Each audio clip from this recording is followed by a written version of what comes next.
Jonas capítulo 1, do verso 1 em diante. A vocação de Jonas, a sua fuga e o seu castigo é o que iremos ler e ver neste livro. O primeiro versículo diz assim: Veio a palavra do Senhor a Jonas, filho de Amitai, dizendo: Dispõe-te, vai à grande cidade de Nínive e clama contra ela, porque a sua malícia subiu até mim. Jonas se dispôs, mas para fugir da presença do Senhor, para Tarsis. E tendo descido a Jope, achou um navio que ia para Tarsis. Pagou, pois, a sua passagem e embarcou nele, para ir com eles para Tarsis, para longe da presença do Senhor. Mas o Senhor lançou sobre o mar um forte vento, e fez-se no mar uma grande tempestade, e o navio estava a ponto de se despedaçar. Então os marinheiros, cheios de medo, clamavam cada um ao seu Deus e lançavam ao mar a carga que estava no navio para o aliviarem do peso dela. Jonas, porém, havia descido ao porão e se deitado e dormia profundamente. Chegou-se a ele o mestre do navio e lhe disse: Que se passa contigo, agarrado no sono? Levanta-te, invoca o teu Deus. Talvez assim esse Deus se lembre de nós, para que não pereçamos. Até aí. Essa história de Jonas é uma história muito conhecida, pois se trata de um profeta que resolveu não atender à vontade de Deus. O primeiro versículo é bem claro quando diz: Veio a palavra do Senhor a Jonas, filho de Amitai, dizendo. Qual seria a atitude de um homem de Deus ao receber uma ordem do seu Deus? Qual seria a atitude correta? Obedecer. Obviamente. Ele era um profeta.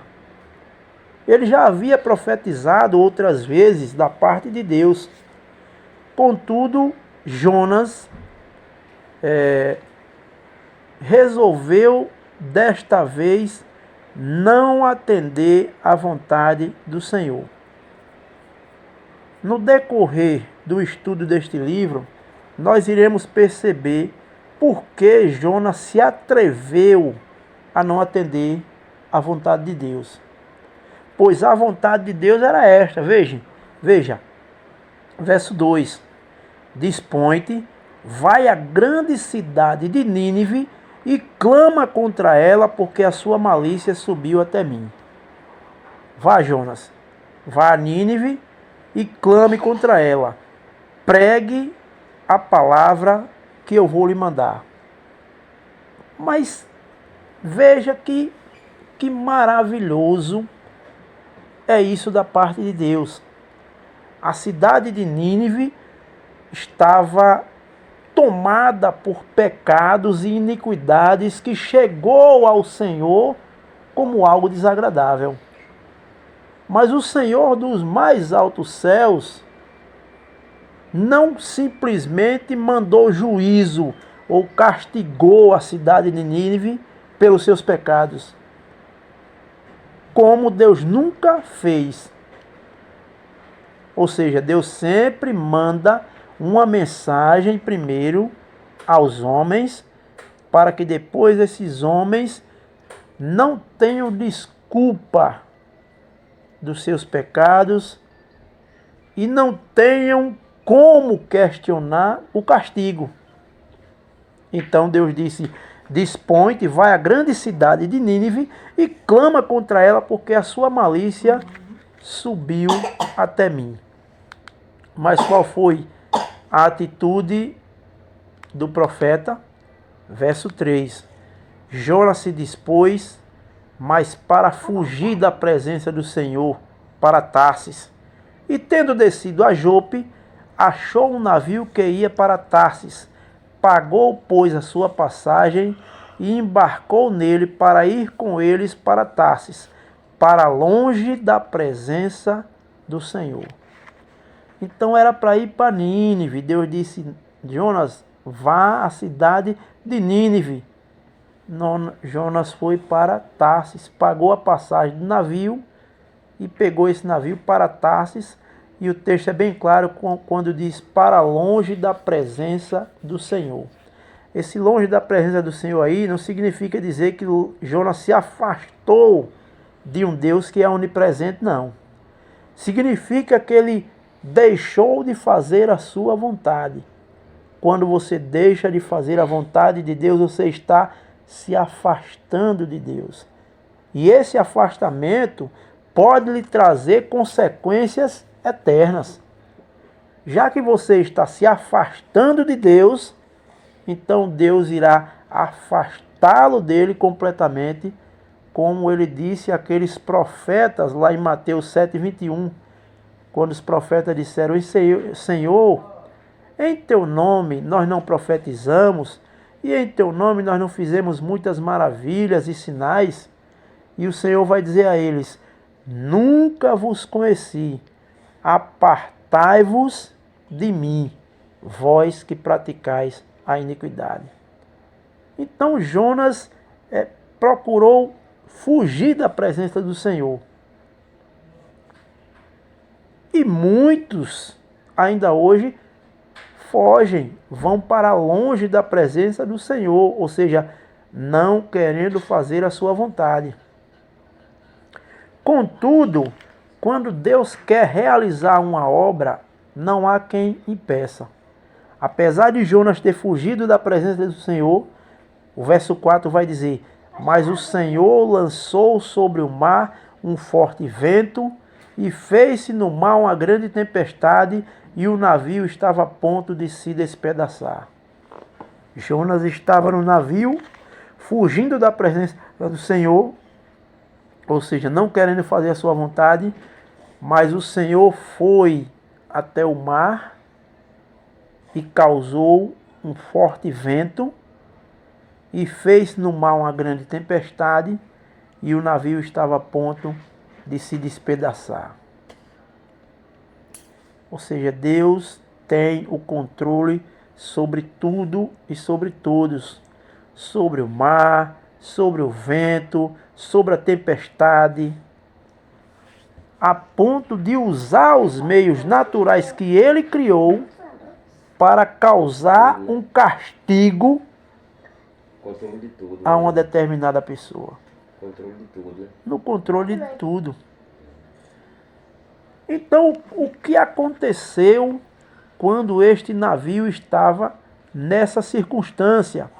Verso 5. Então os marinheiros, cheios de medo, clamavam cada um ao seu Deus e lançavam ao mar a carga que estava no navio, para o aliviarem do peso dela. Jonas, porém, havia descido ao porão e se deitado e dormia profundamente. Veja, os marinheiros, cheios de medo, se desesperaram e começaram a clamar cada um ao seu Deus, ou seja, ali não tinha nenhum homem de Deus. Cada um clamou ao seu Deus, ou seja, ao seu ídolo, ao seu santo, né, ao seu padroeiro, aquele a quem ele era devoto. Cada um buscou aquilo em que acreditava, clamando que esses deuses socorressem eles de tudo isso que estava acontecendo. Não é assim que acontece com uma pessoa religiosa? Ela, quando as coisas estão indo de mal a pior na vida dela, ela vai clamar aos seus ídolos, aos seus deuses, né? Um vai a Maria, outro vai a Santo Antônio, outro a São José, outra a Santa Luzia, e assim vai. Assim estavam os homens desse navio, cada um clamando ao seu Deus. E o profeta de Deus, o que era que fazia? Havia descido ao porão e se deitado e dormia profundamente.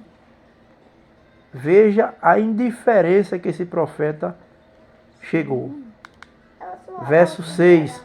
Chegou-se a ele o mestre do navio e lhe disse: que se passa contigo, agarrado no sono? Levanta-te, invoca o teu Deus. Talvez assim esse Deus se lembre de nós, para que não pereçamos. Ou seja, o que está acontecendo com você dormindo aí? Você não está vendo toda essa tempestade, esses ventos e o navio a ponto de se despedaçar, não? Invoca o seu Deus. Peça àquele a quem você crê. Né? Talvez esse Deus se lembre de nós, para que não pereçamos, para que não morramos. Verso 7. E diziam uns aos outros: vinde e lancemos sortes, para que saibamos por causa de quem nos sobreveio este mal. E lançaram sortes, e a sorte caiu sobre Jonas. Então eles quiseram descobrir ali sobre quem tinha causado aquilo, quem era que tinha feito algo de errado para que aquilo pudesse estar acontecendo. Mesmo na religiosidade dessas pessoas, elas sabiam que, de uma certa forma, se você desobedece, você está sujeito ao castigo. E muitas outras pessoas que estão com você no momento ali, pode também sofrer as consequências junto com você.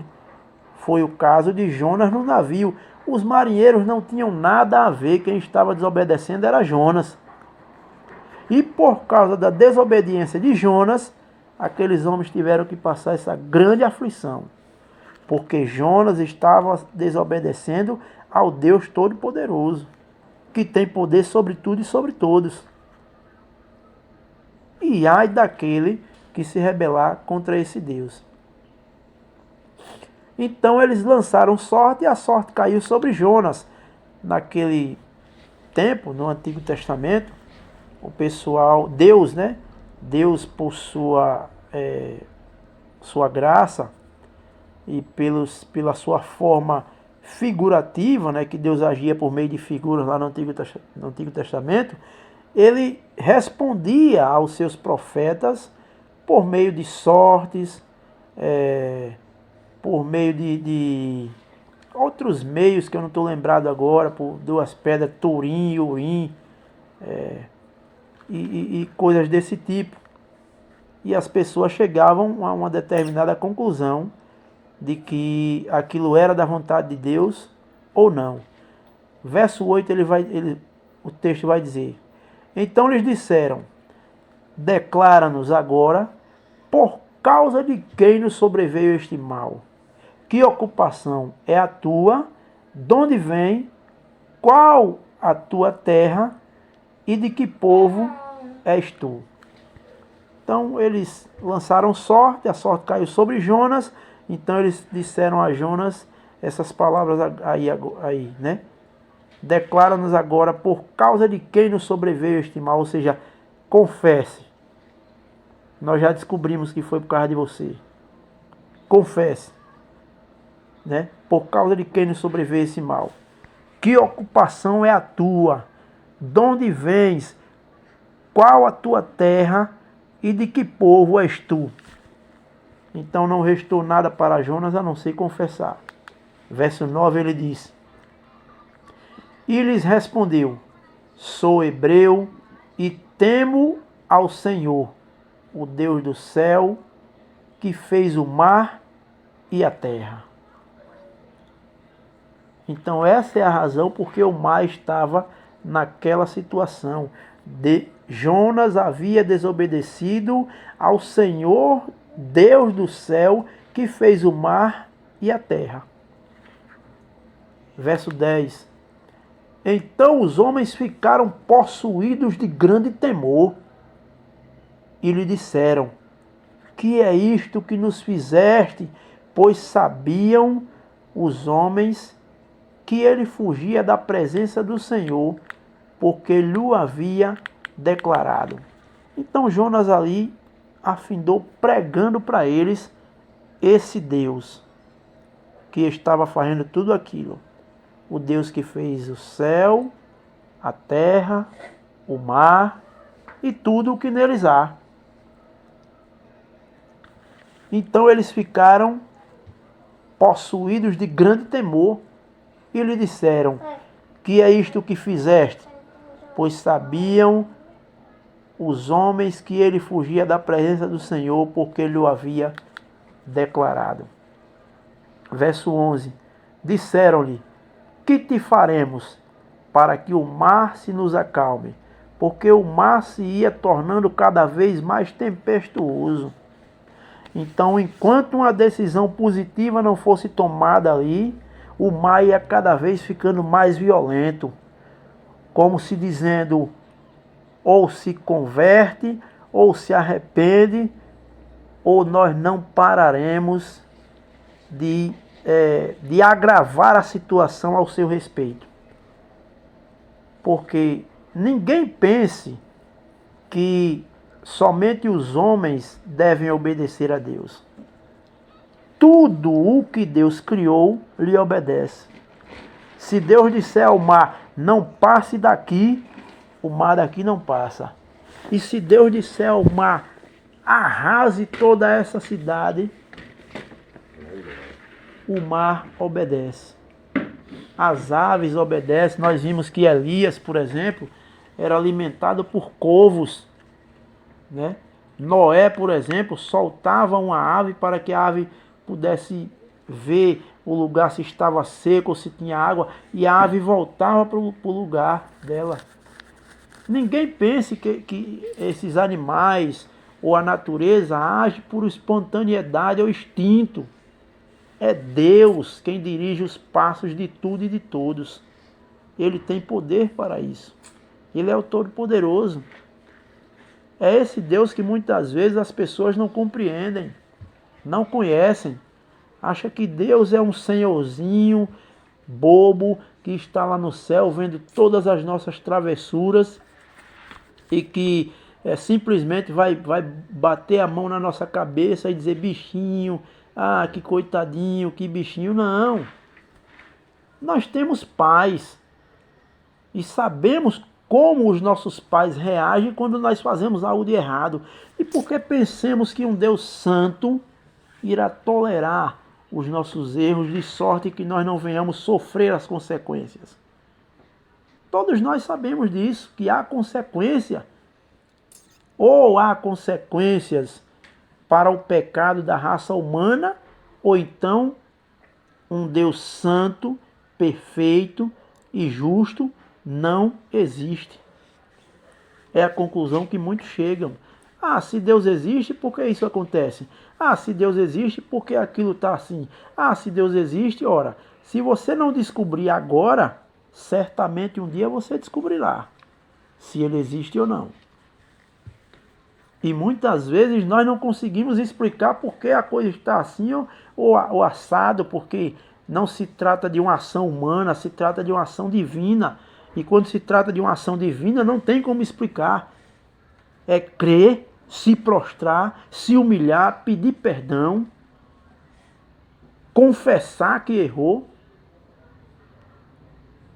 e aguardar que Deus, por sua graça e misericórdia, nos abençoe, nos perdoe, nos cure, nos trate. Caso contrário, as coisas só irão de mal a pior.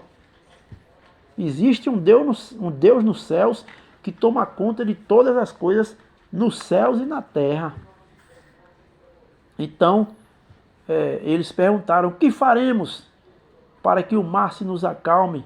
Porque o mar se ia tornando cada vez mais tempestuoso. Veja o que Jonas disse.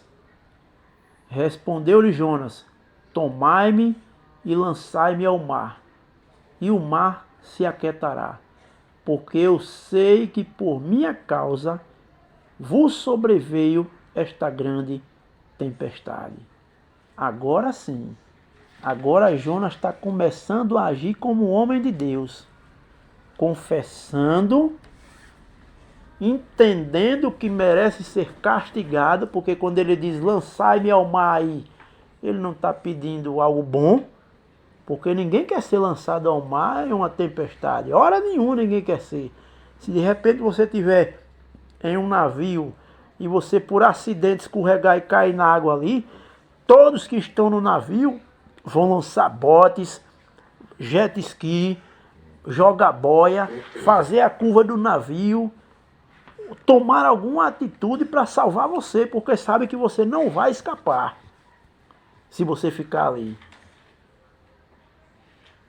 O mar é uma imensidão, não é o Rio São Francisco. Ou infinito, né? Tá entendendo? Não é um Rio São Francisco ou um rio ou um lago qualquer que você está vendo a outra margem do rio e ainda lhe dá uma sensação de esperança, né? Pode ser que nadando eu chegue até ali. Mas você caindo no mar, você perde todas as esperanças. Você só pode clamar, meu Deus, e agora? O que fazer?